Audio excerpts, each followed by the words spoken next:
Hey guys, just wanted to do a quick exit video for Jenny and just go over, her daily routine, some of the things we do. Obviously, you've seen a lot of her clips throughout her time here. She's doing really well.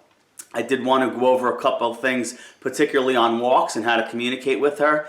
There's a couple of ways if I need to get her attention. I'll just do a really light tap on the leash just to get her attention, and when she looks at me, I'll reward her for that. Another thing I'll do on leash is I'll tap her in the leg or the rump if she's looking away from me. And that tap on the leg or the rump with my foot, she looks to me and I reward that. So those are two ways to communicate with her on leash if she's not focused on you or the walk, and to get her attention back on you. If there's some kind of trigger or stimulation somewhere else, we need her focus on us. That's how we'll do it. Obviously, being deaf, we can't give her a verbal cue, so we have to make sure that we have other means to communicate with her. When she's in the yard off leash, that poses the biggest challenge, not just for her, but all deaf dogs. Obviously, I have a pretty big yard, it's fenced in, so if she's on the opposite side of the yard and not looking at me, it's not like I could stomp on the ground or clap, do something to vibrate the ground to get her attention. Fortunately, every time we go out in the yard, we're always doing a little bit of work, even if it's for 2 or 3 minutes. So she does constantly check in with me, which is good. Every time she checks in with me, I give her the come signal, which you've seen on the videos, and she comes to me, and I obviously reward her for that. So those are good ways to communicate with her. Obviously, we're doing her basic obedience. She has a strong foundation in her obedience commands with hand signals. Obviously it's not completely reliable. Sometimes I have to lure her with a treat, but that's okay. Her foundation is strong, and it'll be easy for you, a foster home or an adoptive home, to follow through and continue with those foundation principles and the training regimen. Her daily massage is very important. Obviously she's anxious, has the separation anxiety, not uncommon with deaf dogs. So daily massage does help. It's another relationship building aspect of her daily regimen as well. And also, crating, anytime she goes in the crate, I make sure that's positive. I'll give her a Kong stuffed with some peanut butter and some treats, or I give her a cow ear, something to preoccupy her when she goes in the crate, for relaxing time, settle time. She can still be a little vocal in the crate. It's not nearly what it was when she got here, so she'll bark for a few minutes and that's it. Anytime she's vocal in the crate, wherever she winds up, you have to ignore that. Don't look at her. Don't try to correct her. Nothing. Just completely ignore it. She'll work through it. Recreational chew treats help that aspect of it. The other behavior, which I haven't seen in a while, but if she gets a little excited, especially the past week or so, we've been playing a little more in the yard. She does jump a little bit, so I'm not a fan of correcting jumping on dogs that crave physical interaction.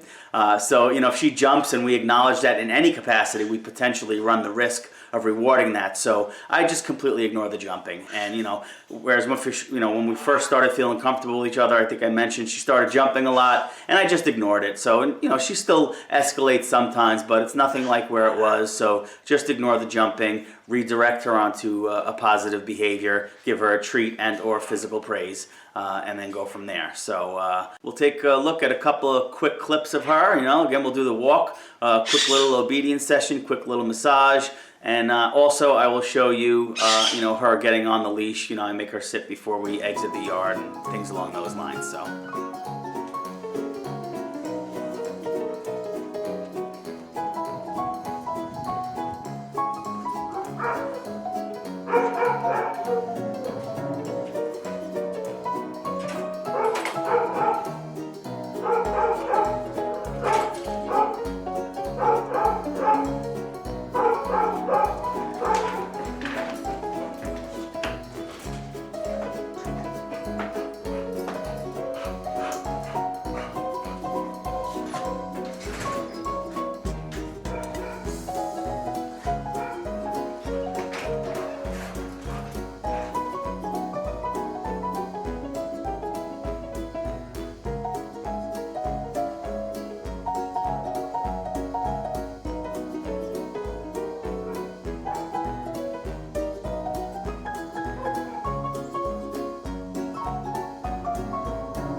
obviously this is the abbreviated version. I do spend a little bit of time on the back, the shoulders, the quads. And sometimes she gets a little rambunctious inside anyway. She's actually more compliant outside, but when I bring her in the living room, you saw her rub on the floor. She's probably just marking her scent over my bitch's scent. So, you know, bitches will be bitches. But she does enjoy it, you know.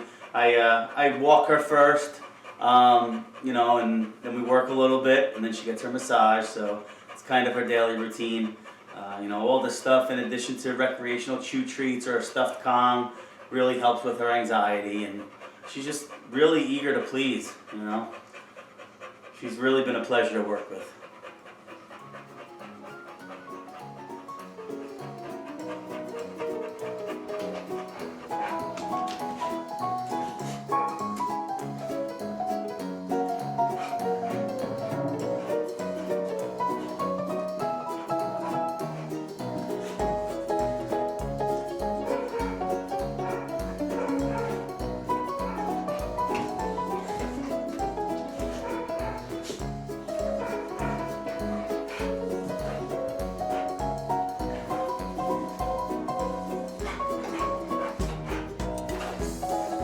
I've been working on this the last couple of days, the off command. It's just a really strong point to the ground.